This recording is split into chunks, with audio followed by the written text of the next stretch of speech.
What you're about to watch is the longer version of the setup of the Hampback MK-0 electric drum kit. What this means is that the video is not only going to contain a little more about the actual setup of the kit, but it's also going to contain some tips about setting it up for you personally or whoever is going to be playing personally, and some tips about drumming in general here and there. There is a lot of useful info, but it's not all directly about the kit. So if that's all you're looking for, I suggest you move to the shorter version of the video where it will be all about the kit and nothing but the kit. I should have a card up above and a link in the description down below. With all that said, let's get to the video. Hello everyone, and today we're going to be looking at something special here. We're going to be looking at a kit that was sent to me for free, which is honestly surprising for my status. So thank you to Hampback, I believe is how you pronounce it, for sending me this kit. Now, sorry for my small space here. I do not have a whole lot of space, but hopefully, based on the kit that I think this is, that shouldn't be an issue. So let's get into the unboxing of it and see what there's to see. See if it was packaged decently. So I have already personally cut this. This is not how it came to me. I cut this and then, because I was just going to start pulling everything out, making sure everything works, but I decided to wait and just in case this is what they wanted, so let's get started on that. So we have no short supply of packing paper. So there is a box inside of the box, so it's double boxed, which is great to see. That's what you want, because that means that this box is protecting the actual box that will be containing your product. Ooh, but this box is heavy, so it might be a bit of a challenge to get out of this first box, this big box.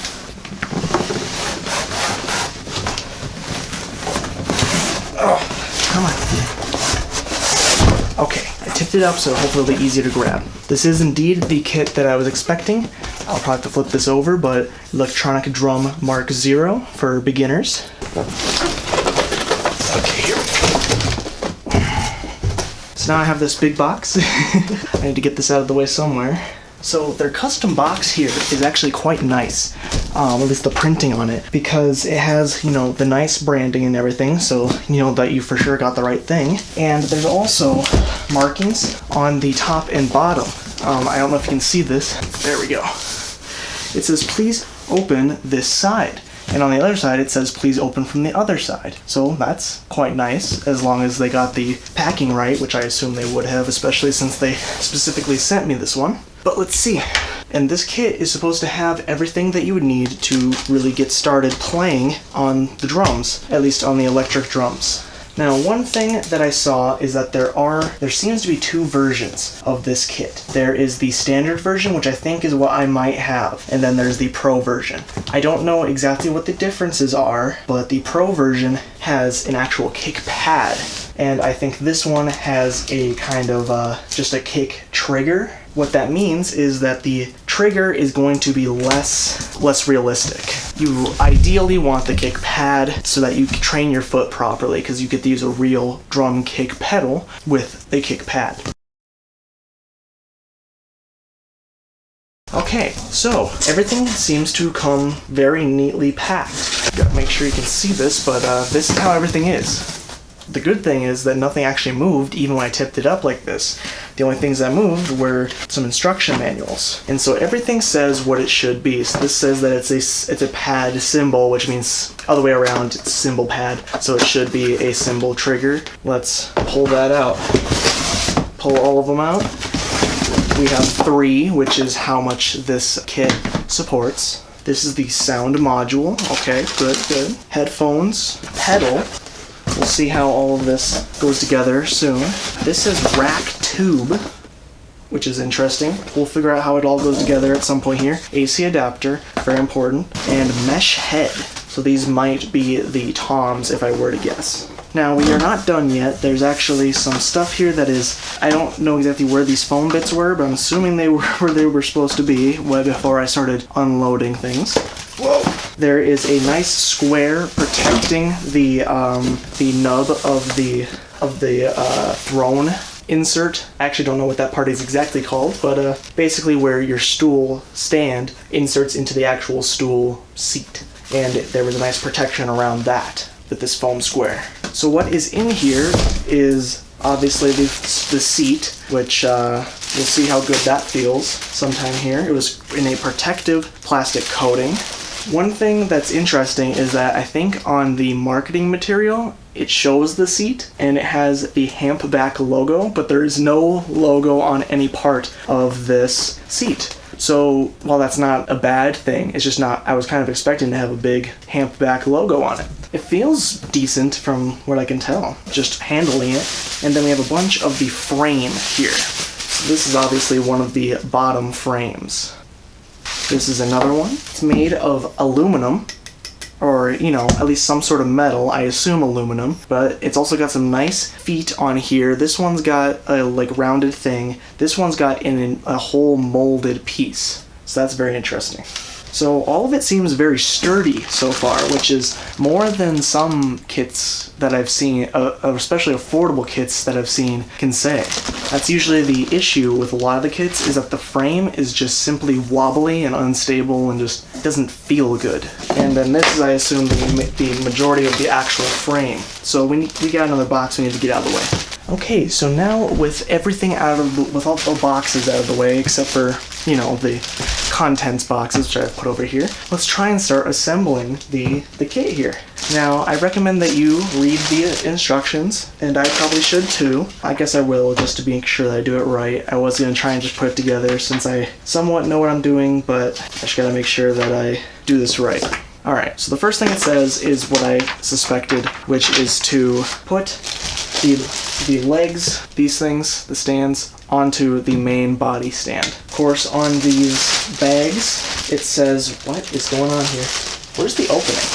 Okay, so something interesting here was that the opening was actually over here, but this leg did poke through the bag. Not an absolutely god-awful thing, but that is something of note. That would probably only really result in some visual defects. It's probably not even going to be visible from when you put this thing together, but it all depends. Okay, so you have these things that extend out. It has a foam pad on this middle bar so that it should hopefully brace against these other bars fairly well and not have them knock together, dent and scratch each other, as well as just generally keep the whole thing more sturdy in shipping, hopefully. Actually, just leave this closed for now. I don't know exactly which way I'm doing this, so I'm going to put the longer ones inside. It has some nice thumb adjusters, which some kits do not have. I'm just going to put this all the way in for now, just to assemble it. I'll probably put it up higher later. And these thumb adjusters seem like they are well put together as well. They don't seem like they're ones that are just going to simply snap at some point. Granted, they may, because they are just plastic heads on some other hardware, but it all feels very good, actually. Which, apparently this brand actually knows what they're doing. And I don't say that just based off of this. I did some research on them, and apparently they've been established for a little bit, and they make some pretty high-end electric kits that look pretty nice. So it seems they've put their expertise into making a more affordable kit for beginners and children. At least that's what I have gathered. I know it's for beginners, and it is specifically really marketed towards children. There's nothing wrong with that, and even if something is marketed towards children, that doesn't mean that it's always only for children. Okay, so now it's telling me to fold out all of the bars. However, it appears I have this backwards, which is not a hard thing to adjust. I just undo the finger screw and turn these feet around. I don't even know if I need the longer side inwards yet or not, but I would assume that is how it is meant to be. I guess I could look at the picture too, that'd probably help. Yes, it looks like the longer parts are supposed to be inside. There we go. I'll get everything more exact in a little bit. Now I flip this around. Even though it might not be good for the video, I want to make sure I assemble it right. So we flip these out. The lower one is meant to be the snare, I guess, and the upper one is going to be for the module, which makes sense because it has this little clamp bit here, and these other two do not. So the clamp bits are going to be on the pads rather than on the actual stand here. Okay, so we should take out the mesh heads. Also, might I add that there are very few words that are on here. It's mostly pictures, so that's nice. It does have terms on here, which are nice. However, they do say snare, tom, 1, 2, and 3. When this box says mesh head, for a child and especially a parent who doesn't know about drums, that may be a bit of a faux pas because they might not know what either of those means, and since there's a distinction between snare and tom, they might get confused about that, when I think that most likely all of these pads will be interchangeable, but we will have to see. Okay, pad 1, pad 2. They are all wrapped in bubble wrap, which is great. It's recyclable, so that's also, it's not completely horrible for the environment. It's also, dividing the other 2 pads is this nice foam, which is very dense. It's flexy, but dense enough to actually protect something. And we have 2 more pads, which all of them look the same to me, like I said. So I don't think there is a true distinction on this kit of what is the snare and what can be the snare and what can be the toms. So that may be something to update in your materials here. Okay, so initially here, I'm confused. I'm sure I will find it. However, in the book, it talks about the clamps. The clamp is built into here, however, it is missing the outer clamp. So I don't know where that is at the moment. Rack tube might be in there. I don't know what rack tube is for, because we already have all of our tubes, apparently. Okay, so in here we have what I believe is called the Squid. That means that this is going to have all of the cables that you need to plug into each pad, both your tom, snare pads, and your cymbal pads, and it's all going to lead to one point. There are positives and negatives, which we'll talk about in a little bit. This does have something. It has a bit of kind of seemingly random plastic hardware, so some of these do seem like they are meant for here, but I'm not fully for sure. Okay, and then here's the actual hardware. Let's see what else we got here. So this is the stand for your actual throne, your stool, for more normal people who do not know drum terms. The stool that you sit on as a drummer is called the throne, and this is the stand for it. It's double braced, which means that it has a little bit of extra protection for heavier people, and it's just overall very sturdy. It feels just as nice as any other stand, based off of the heft that I'm getting right here in the bag. These, I assume, are little rods to hold the cymbals that will attach to the stand here. At a later date, you can upgrade and you can get some actual cymbal stands, which will allow you more versatility in where you can put your cymbals, but this will get you started. And then they give you a pair of 7A drumsticks. Wow, okay. That's an interesting choice, actually. It has no branding, not even Hampback. They're just sticks that say 7A. I actually don't know if 7A are smaller than 5A. 5A, as far as I know, are the standard. I've only played with 2 sizes, which are 5A, which, as far as I know, are the standard. I believe that 5A are a little thicker and maybe a little bit heavier, but these definitely seem like cheaper drumsticks. They don't have the heft of some other more premium sticks I've held, but the other sticks that I've held are 2B, and those ones are very thick. I started buying those because I play metal music and I broke a lot of sticks. So these probably will not last long in my hands, but of course I will try and make them last and use them in our demonstration. So let's continue getting started on trying to get these pads on here. So there's a small mix of hardware in here, and it actually has a very interesting drum key. So this one it's different because I've never seen it have this style of like the torque handle where it moves, so you can select which side and all that. So this is nice to see, at least, especially that it's kind of a necessity here. Okay, so the snare is going to be an interesting thing to set here because you cannot rotate these holders, of course. They are molded in place so they sit straight the way that they're linearly put on here. Another issue is that this does not seem, so they don't touch each other. Okay, and it shows in the pictures that these clamps will not touch each other, which is interesting. So what I have to thread this in through the top part of the clamp here, and then just get it threaded in, and then the tension will hold it in place. Oof, okay. And additionally, they did not completely cheap out on the molding either. There are metal inserts in here so that you can do a lot more adjustments than if you were to use plastic, because if they had used plastic inside these threads, they would eventually start to degrade even on the most strong plastics, unless there was like a super polymer. And yeah, generally this is just a great thing to see, because especially on something that you might be scooting and adjusting many times throughout your drumming career. Another thing that's interesting is I have not seen this kind of drum head style yet, where it's mostly empty. Usually companies like to enclose a lot of their stuff, but this one, it has a fairly open sound. Well, look, I don't know about sound yet, but I'm assuming it's going to also have an open sound because it's just an open design. So that's I'm gonna be interested to see how it sounds acoustically, because a lot of the draw of these kits is that it's meant to be quiet. So with it being open, it might actually have a chance to absorb more of the sound rather than conduct it through the vibrations and all that of a more solid pad.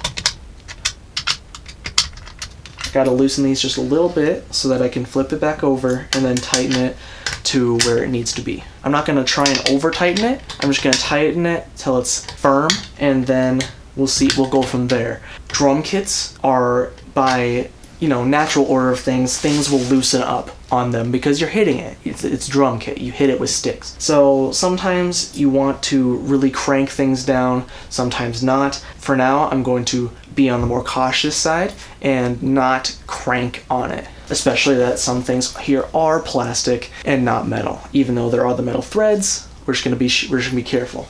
Now I have 3 more pads I gotta put on, so I'm hopefully gonna speed through that.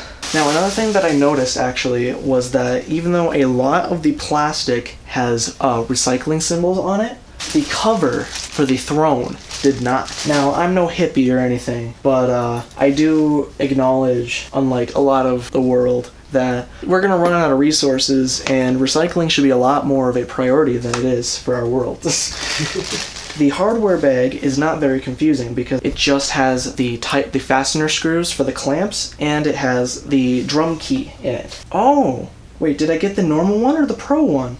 On the list here, it shows, I guess I do have a pedal, but that might be the other pedals. I don't know for sure if I have, oh, okay. It shows both options for if you have the pro or the basic. I'm assuming I have the basic one, which is not going to have the real foot pedal. Got this set in place. All right, here we go. So I'm able to thread it into place by finger.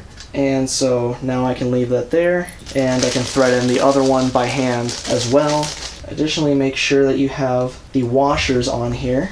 Most of these have done very good about keeping their washers on there, but there is the chance that they'll fall off, which is normal in hardware in general. So just be aware of that. Try and make sure that you keep your washers on here. Most of them should be up here, but they might also be loose in the bag under like some extreme circumstances, because these washers are very well sized and they do not want to leave the screws, at least in my experience here.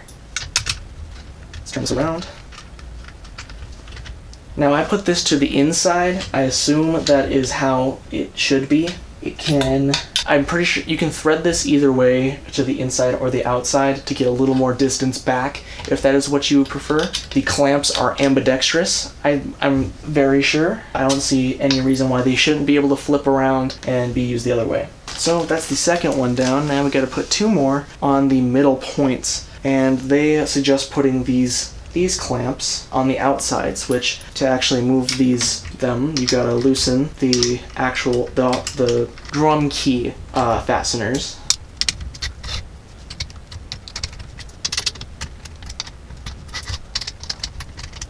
Okay, I shouldn't even bother tightening those down yet, but I did. So now let's get another pad and get started. Now this might be harder to do the flipping trick here because the pads are going to get in the way of, well, these clips are going to get in the way of the pad a little bit, but I think we can mostly achieve what we need to here. Because if anything, you can get these fasteners threaded and then flip it over anyway. It appears I think I've put this on the wrong side though, because once I flip it around, it's going to be facing outward rather than than downward like it mostly wants you to do.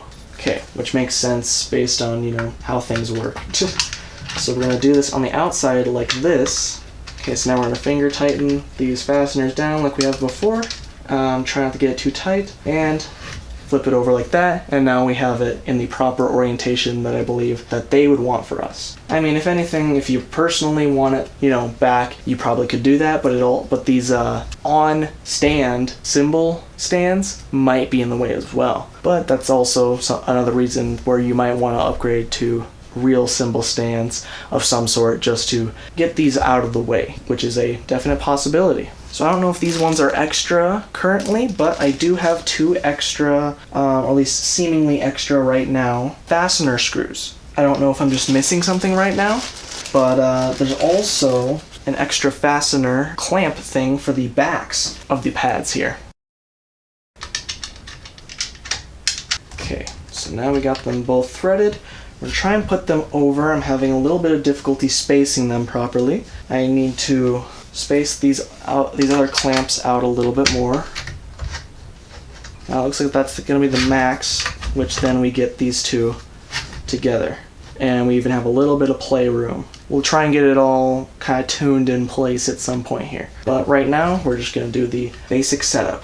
Okay, so now, again, let's just get these decently tight, not super duper uber tight though. So now we have completed step 2 as far as I can tell. Step 3, we need the sound module. Here it is.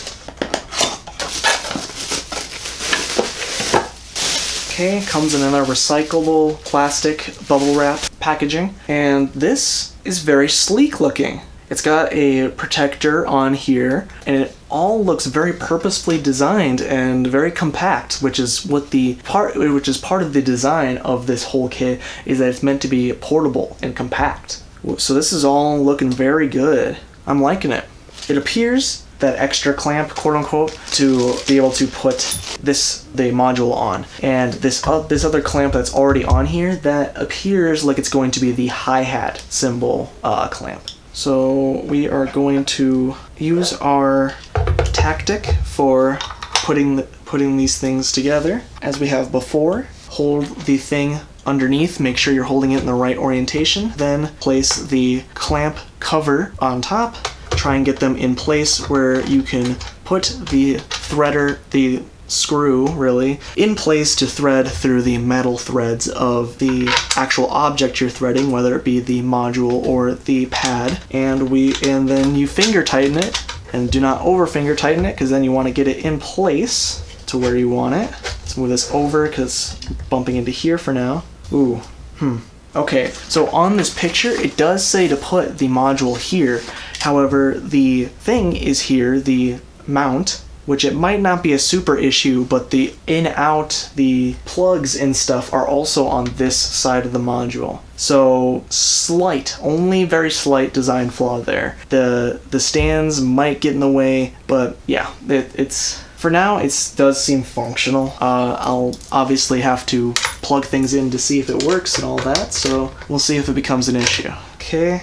It's very sturdily on there, very good. Step 4 is on the other side. We need to add the cymbal arms here, these metal stands here.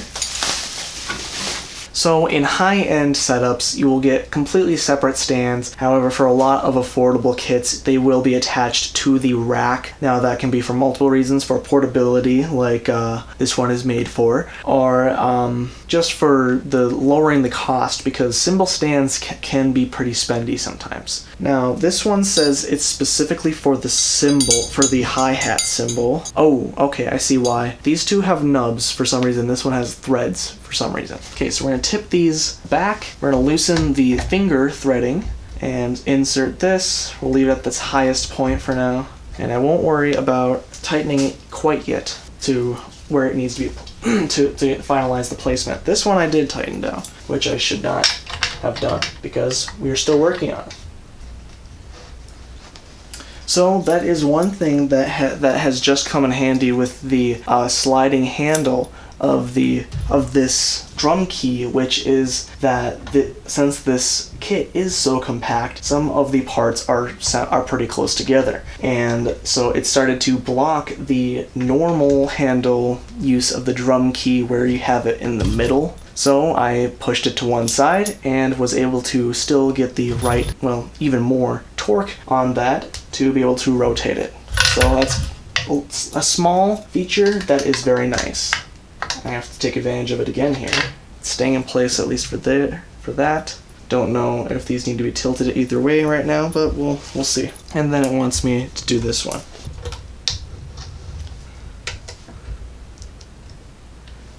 Okay. So now we have all of our cymbal spokes up for now, our cymbal stands. The next thing is to apply the cymbals, which again, they say what the things are in their actual name, which actually, interestingly, they say crash 1 in here, but there is no second crash. There is hi-hat, crash 1, and ride. Normally, when I play drums, I do prefer 2 crashes, but these 3 cymbals will give you the full rounded sound that will allow you to really get a hang of the basics of drumming.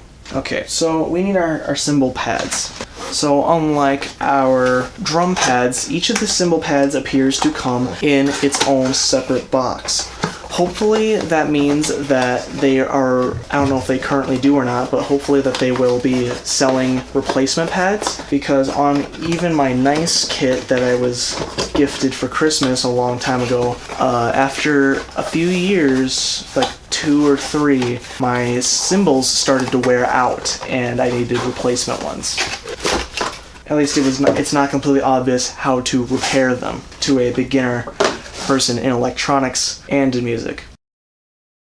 So this is the cymbal pad, which is actually very nice because a lot of electric cymbals, even though this one is smaller than most, a lot of them have a large area where it's just hard plastic. This one has rubber all around it, so hopefully it should be very ambidextrous, irrelevant of where you hit it. Hopefully you can hit it everywhere, kind of like on a real cymbal. Real cymbals spin though. I don't think that these will exactly spin, especially that they do require some cords to be tethered to them.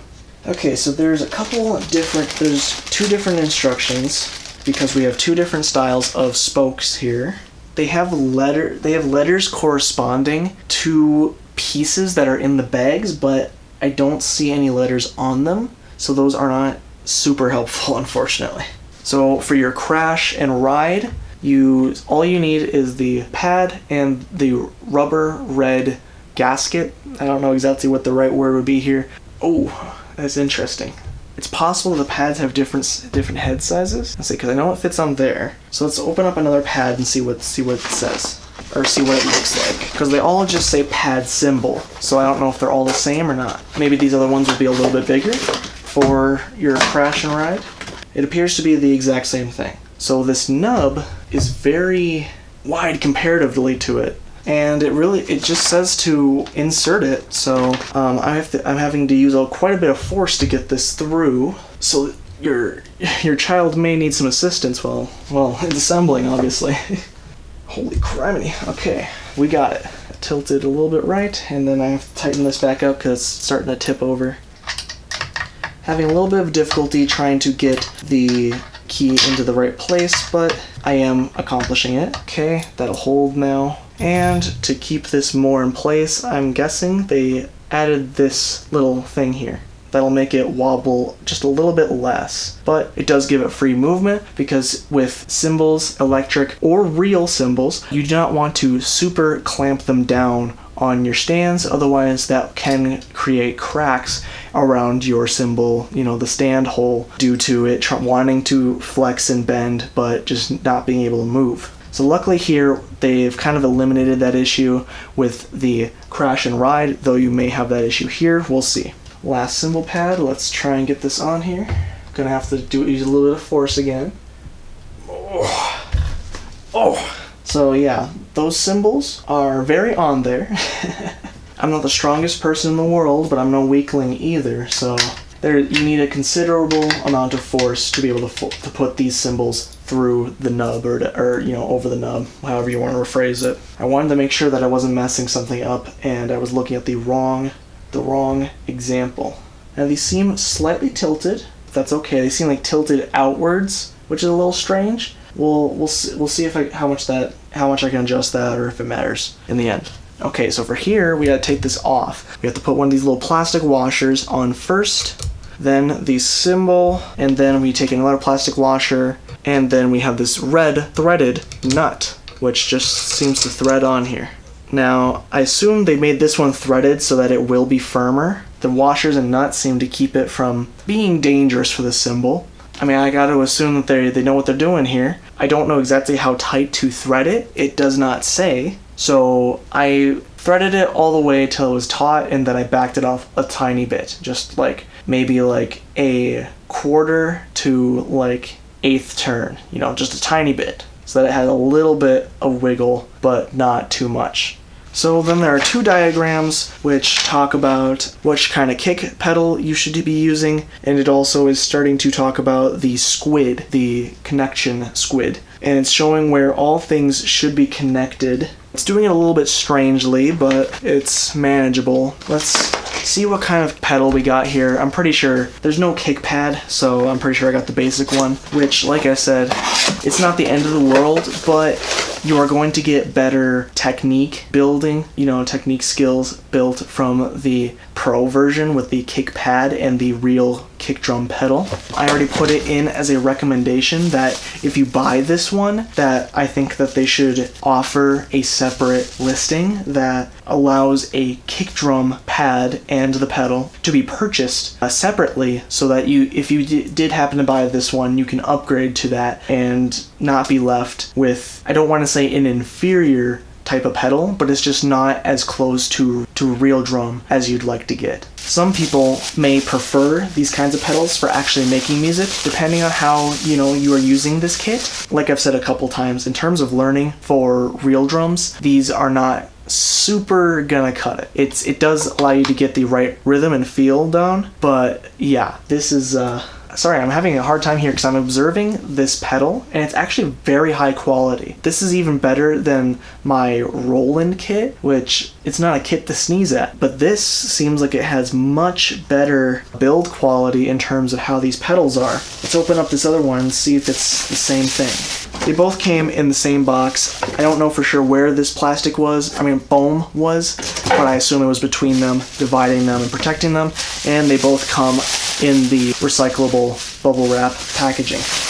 And both of these are indeed the same. They're both the same size, so yeah, this is very nice. There is a very tensioned spring, which is good for both the kick drum and the hi-hat control. Hopefully there might be some in-between hi-hat sounds. That is one of the complaints from real drummers about electric kits, is that the hi-hats have a lot of dynamics that often get lost on electric kits. Now, since this is an affordable kit, I would not place my bets on it. However, with how nice this kit is, I wouldn't bet against it either. It does seem like a possibility. One thing I'm not seeing is a plug-in, a way to actually connect this to the kit. Oh, it's underneath here. That's an interesting choice. So I'm probably gonna have to get a different picture, but it's right here underneath the thing. The pedal can get nowhere near it, so it's not going to sever the cord or anything. It's not gonna cut it off. But it's just a bit of a strange choice to me. Usually, you know, it'd be on the back or on the side or something like that.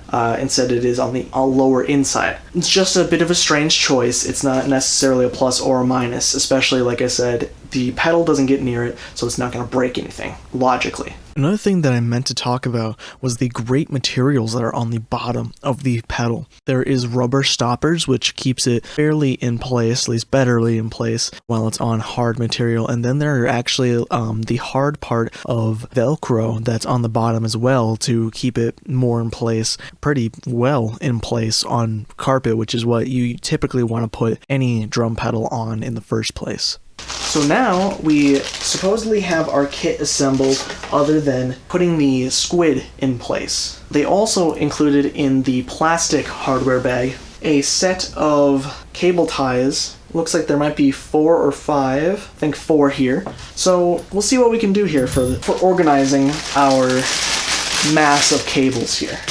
Okay, here we go, come on. They label on on the ends what everything should be, which is good because I guess there's not a way you can change it on the end of the squid. They are different sizes, which is, I don't know, it's again, it's not even a plus or a minus, it's just a preference. If you want them all to be the same length of cord, there's the chance that it wouldn't reach for some reason, but I doubt it. So the first thing you do is you plug it into this slot here firmly. Can you see that? You just barely cannot, I think. Okay, so right here is the module and here is the squid. There is a port right up here. You want to firmly place that in the port and then you can screw these in. You can leave them undone, but it's generally a good idea to screw them in just for security. It's just another point where it keeps it firm and so that it won't get ruined for any reason. Or at least, you know, that's the hope of it. So now we have to try and find the ends to figure out where things go. This might be messy until the very end, I guess. So let's go with this long one first. This says Tom 3, so that needs to reach around over all the way back here. And we do have a little bit of extra length, which is good to see. There shouldn't be any risk of it being too short. Now, I'm sure they've thought of most of these issues, and because this just seems like a very well thought out product, honestly. It doesn't seem like it's just phoned in like a lot of more affordable products are. This seems like it's a decently developed, affordable piece of hardware, honestly. Okay, we're gonna try and grab this one, whatever it is.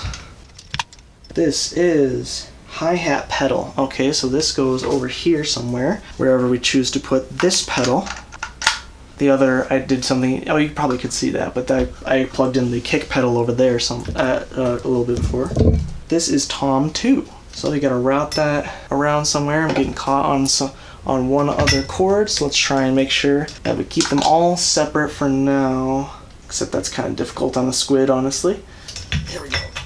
There we are. Now Tom 2. My hair is already getting on the product.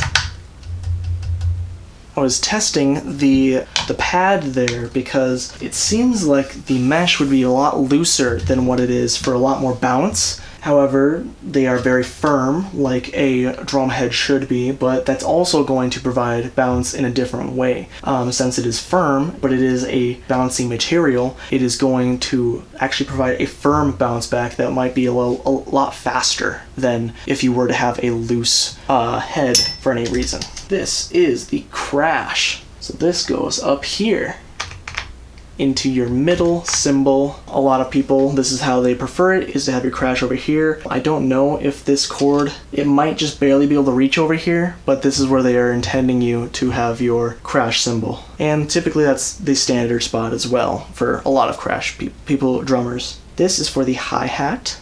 So this goes to your cymbal that's right next to the module, at least on the same pole as the module. This is the snare, so this has to come down and to our front right here. You can see the pad right there, but this is our pad that we're going into. Then we're going to probably have to zip tie or cable tie that up there, but we'll do that in a little bit. We just got to get these routed first, hopefully. Tom 1.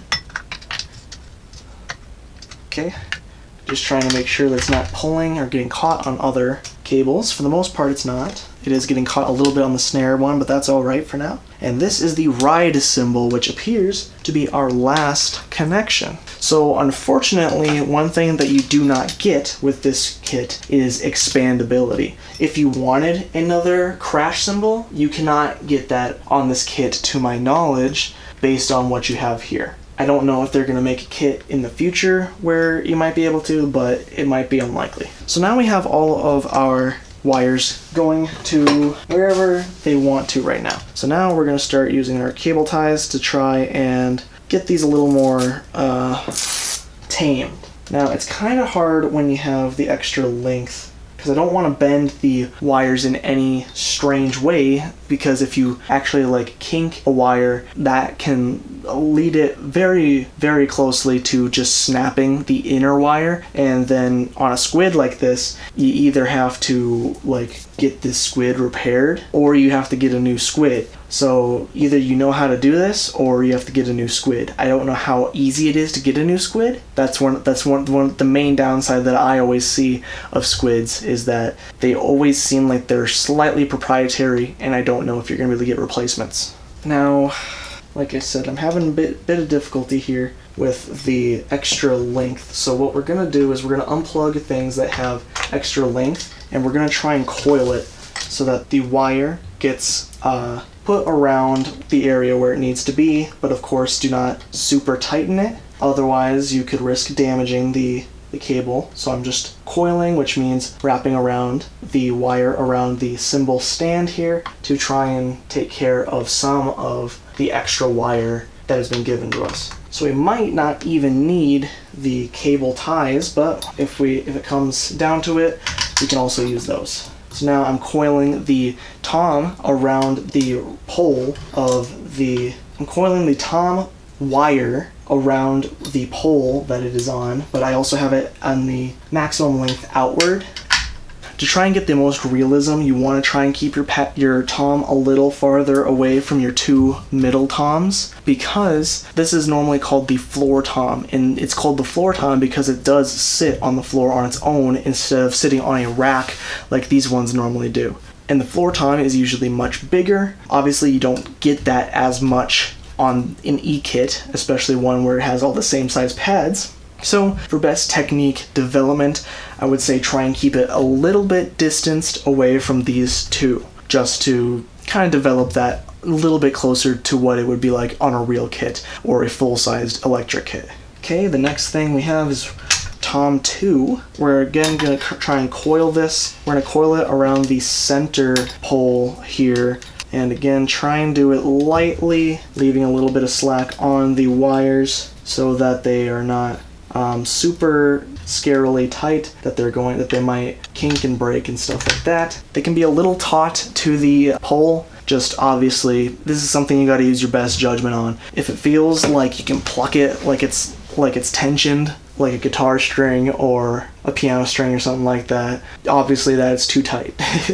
So now we have Tom 1. This one has a fairly short cable, so I'm only going to wrap it around once and then put it back in. This one feels a little scarily tight. Okay, I got it loosened up now. Okay, now our snare wire is getting slightly caught up in the squid, so let's move that just out of the way here so that we can separate it and not have it get too tangled up and mess with the wires that we've already adjusted. Now we have the snare wire, of course, getting wrapped around the snare pole here, the arm that we have here, and getting put back into the slot.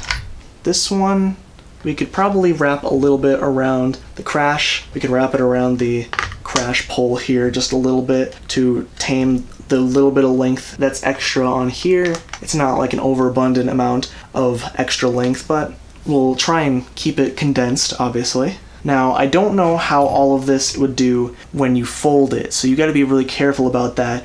Make sure that if you do plan on folding this up and putting it like in a way or anything like that, that you slowly start closing it up and really watch closely at all of your wires and make sure they're not being like tugged on, getting caught somewhere, or being pinched in one of the moving parts somewhere, because all of that can be bad for the health of your cords, especially if it keeps happening over and over again. Putting it away, unpacking it, and putting it away again.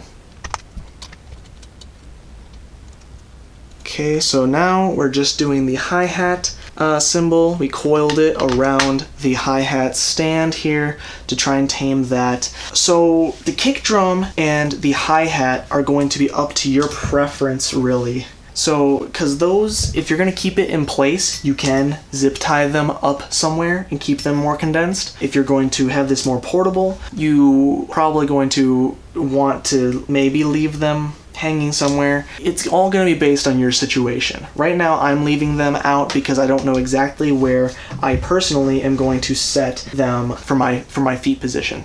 So I'm not going to tangle up or, restrict the wires in any way right now. Though also make sure I just had my kick drum wire get caught underneath the actual foot pedal, so you don't want that.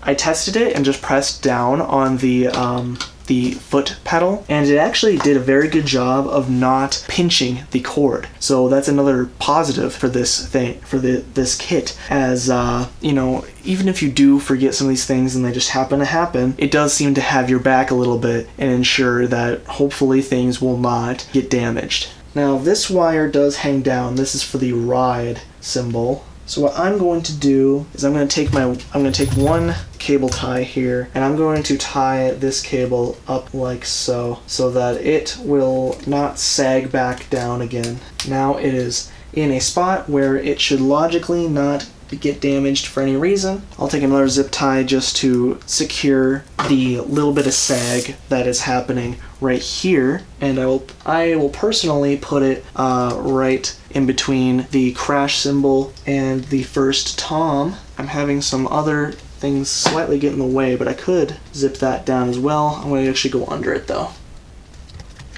Okay.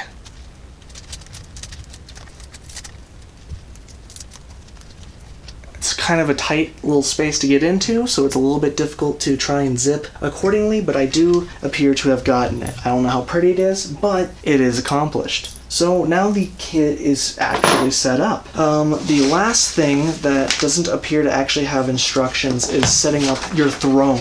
Now for the most part it should be self-explanatory to my knowledge, but let's get it out here and see. Now like I said, I unfortunately do not have a whole lot of space, so this you might see a little bit of mess here, especially that I've created from setting this up. Okay, so right now you are sitting right over the drum kit. It's right down here, but this is obviously the ideal area where we would probably want to set up our throne. So this plastic does not have any recycling symbols on it. This tube came in another protective plastic bagging that also does not have a recycling symbol.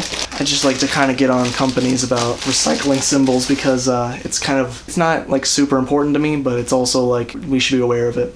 And I'm starting to get thirsty, so I might have some voice cracks. Sorry about that. So this, you want to just kind of get this middle part to come down a little bit, which sometimes it can be a little difficult, and then we'll just tighten that.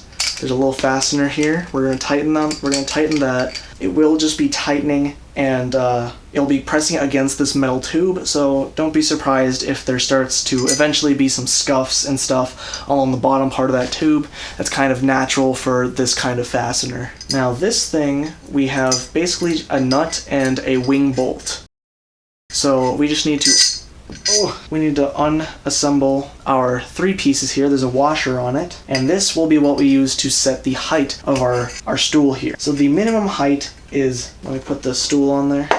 This is the minimum height. However, it can get much longer at like this height. The height that is right for you is going to be a very personal thing. However, what a lot of drummers say is that you should have your legs be flat. When you have your feet resting on your pedals, not pressing down or anything, usually you have your heels firmly planted, but your upper thighs should be flat, going straight. And that can be adjusted either on your seat here or on your kit, because there are those two things of adjustment. I will try and adjust it in a little bit here, but I just want to get this assembled and then I will start working on it. One thing that's going to be annoying is that you cannot really adjust this while you're sitting on it. It's going to be a challenge at least. Some nicer ones thread it so that it works on a thread, and as you spin the seat, it goes up and down. Some of them have like pull locks and stuff, but those ones are usually a little bit more expensive. This is coming in a full kit for a very reasonable amount of money for what you're getting here. So this is honestly like not even a horrible thing, and you can always buy a better seat, and you can use these ones as like a laptop stool or something like that. That's what I used one of my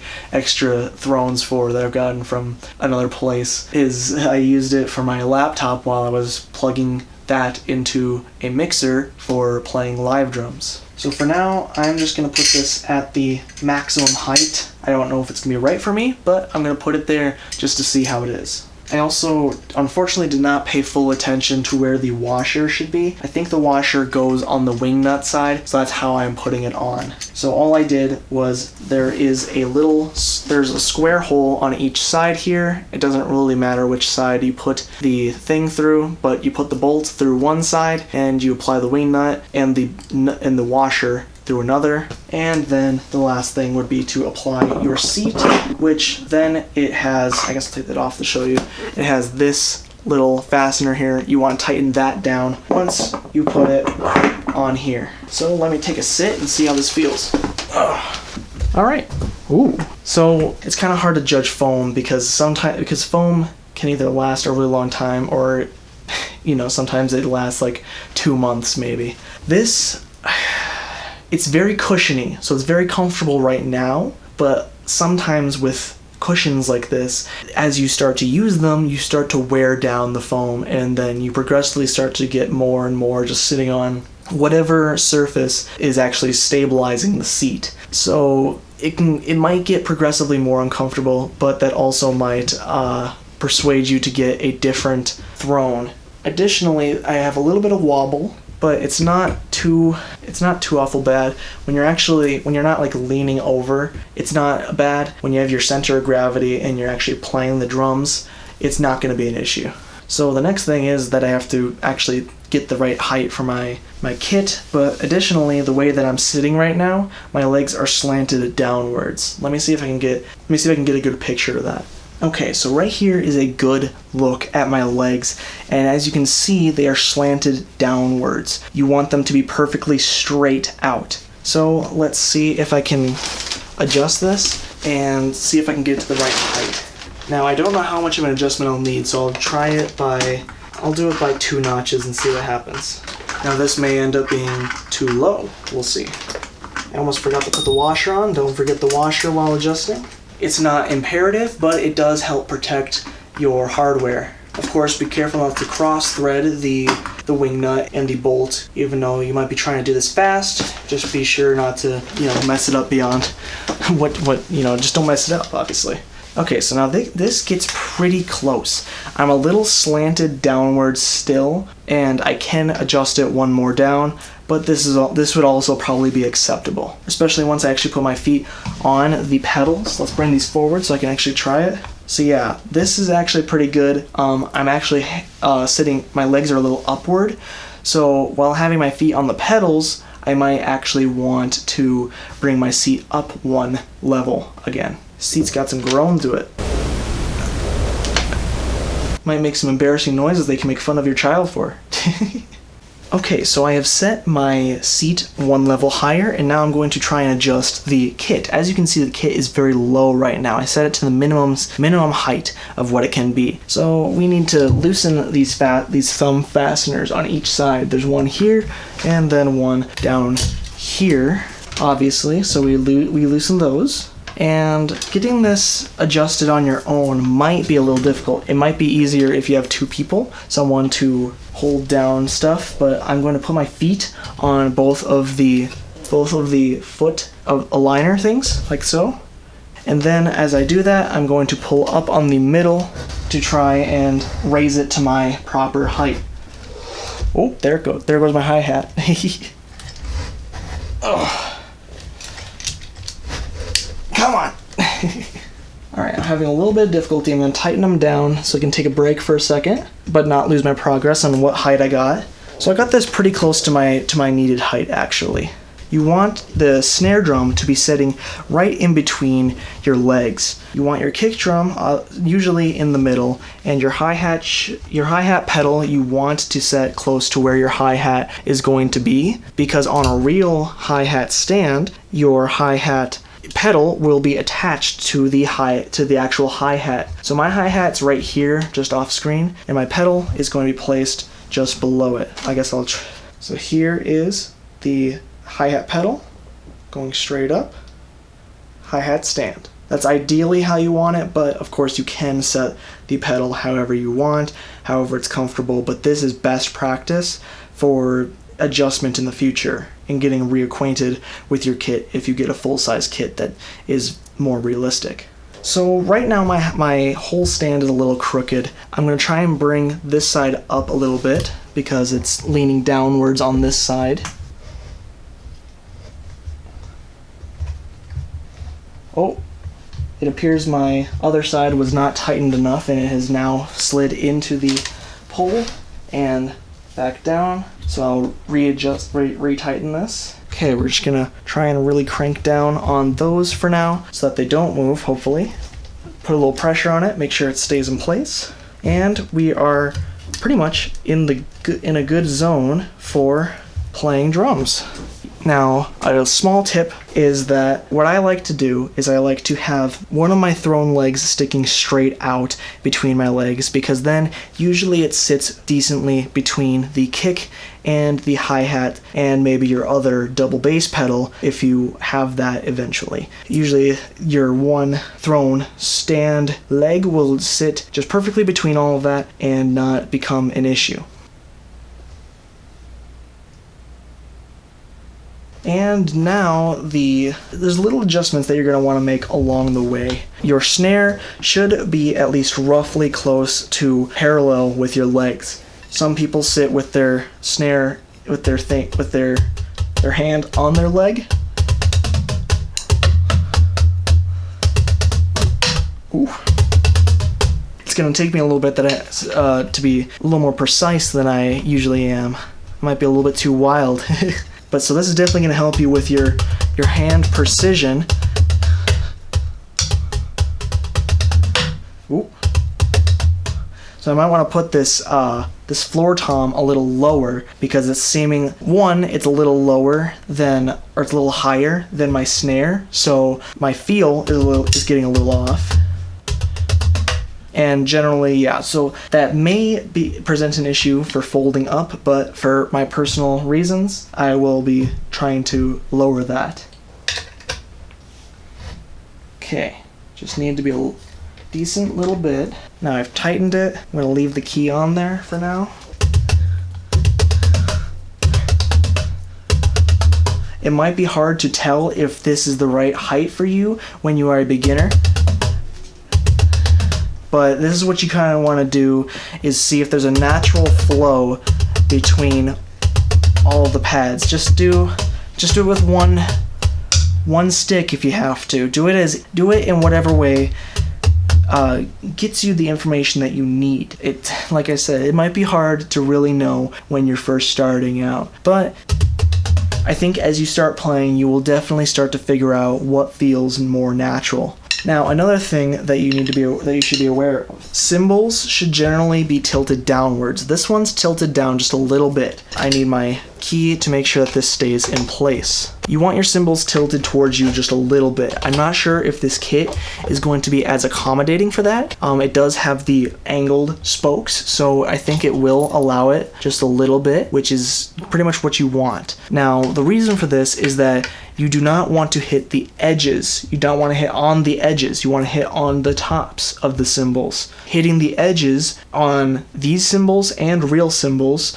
will result in cracks on your cymbals. Maybe not cracks on these rubber ones, but it will also start to kind of wedge into your sticks, especially that these are stronger than your sticks, and your heads will just slice off and they'll pop off. Your sticks will still be usable, but they will be, one, sharper and more dangerous, and two, you'll just have generally a headless stick, which is just a little more different than how you would normally want to be playing. It took me a long time to actually get readjusted to using drumsticks with heads, because I kept slicing them off on accident on my first electric kit. So you just generally don't want to be like that. It is normal to break sticks eventually, but you want to try and obviously preserve them as much as you can, because good drumsticks can be expensive. Something strange that I'm finding is just little bits of glitter, I think, on here. It's a little bit weird. I found a silver speck somewhere else, I think, and then I just found a gold speck on my cymbal. I don't know if that came from them or if that is just in my house. Now again, these for some reason do seem a little tilted outwards for some reason, but it's not enough to really be atrocious or anything like that. It's just a small little thing that's a little strange and isn't quite ideal, but we can deal with it, especially for if this thing is, you know, as decent as it seems it is. Now right now I'm only tightening one of the fasteners, and that is just to get it set and try and get a feel for it eventually here. Yeah, because these are hanging outwards, which is not, like I said, ideal, but we will try and deal with it. So personally, I need to back up because I am too close to my snare for where my stick sits.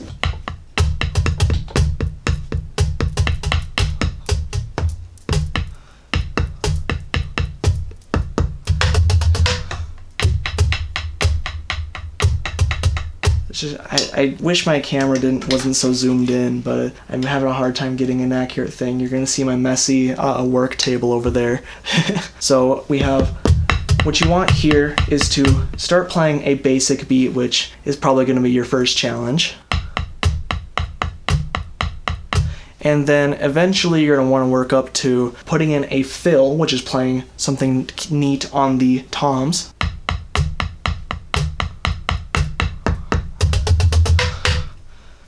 Dang it. So that's a fill. And then eventually you're going to want to add in maybe some crash in there.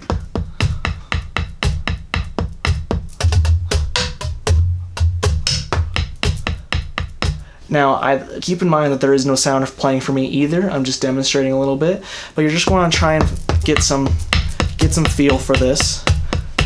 If you've played Rock Band, you've probably got a decent feel on how this kit is, except for I think that the cymbals are shifted over a little bit. I think that on a Rock Band kit, there's usually a cymbal here, here, and farther over here somewhere.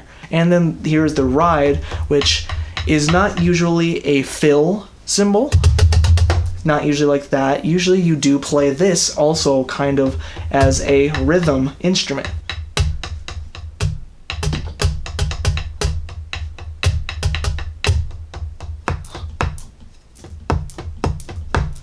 Very cool. So overall, yeah, this has been very neat so far. It is like I said, very compact. I am running low on battery, so I'm gonna have to stop this recording sometime soon here, but we're getting close to where we're done. Overall, the quality has felt very good so far, and sometime soon here we're going to be actually playing this and seeing how it sounds and overall how it plays in general. So I forgot that I need to unbox the headphones and the AC adapter. So the headphones come like this in the box. It comes with a protective plastic. These are Hampback branded headphones. The foam feels cushy. Let's see how they feel. So they are by no means the most comfortable headphones, but they are comfortable enough, I think, to get the job done, especially for, just being included in this kit is very nice. Of course, you can use your own headphones, your own earbuds, whatever you wish, because this does just use a, I believe, TRS or TTRS, I think it's TRS style auxiliary 3.5mm jack. It's your average auxiliary jack that comes on most headphones. The plastic, again though, does not have recycling on it. So let's see how the AC adapter came. Interesting. So the AC adapter is one of your average plugs. It is a decently lengthed USB-C cord, the completely rounded and reversible one, and it comes with a charger block that is USB, so you can actually replace this cord fairly easily or use a different one if you need it shorter or longer for any reason, or if this breaks. So that's fairly neat. There was no protective papering, but of course this is not the end of the world if this gets damaged. It would kind of suck if you got it and it was damaged, but at least this is very easily replaceable, and you don't even have to use the name brand or you don't have to use these that came with the kit. You can use literally any wall adapter with the USB thing, and you can use any USB-C cord. I don't know if it would act any differently on C to C cables. I don't know if there would be any weird thing there if you did use a C to C rather than C to A. I think that's what this is. But yeah, that's just one little thing that I thought of. So that is the end of my time setting up the Hampback MK-0 electric drum kit. The kit was overall easy to set up, though it may be nice to have some help here and there.